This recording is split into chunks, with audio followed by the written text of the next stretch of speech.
So you probably would, what would be some good examples to give you in terms of great identities if you want to get better at what you're doing? So it's things like increasingly focused, increasingly organized, an increasingly effective prospector. Include the word increasingly because it's something your brain can buy into that you're becoming better at, even if today you're not that good at it.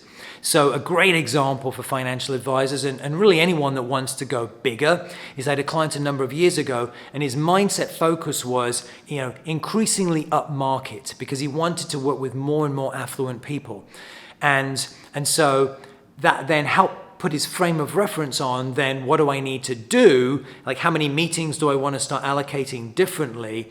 But he also had to bolster that mindset internally by recognizing that he was a hardworking, thoughtful person and someone was going to get the business. It might as well be him. So you start to see where this all pieces together. He needed to sell himself on himself first so that he could then puff his chest out again and say, well, it might as well be me.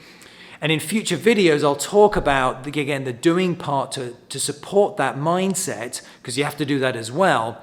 But the first piece was he had to get himself thinking about the type of person who was very comfortable working with ever more affluent people. And actually, that's only the beginning of the story. The best part of the story is that when I started working with him, his average client was worth between about about 1 to 3 million.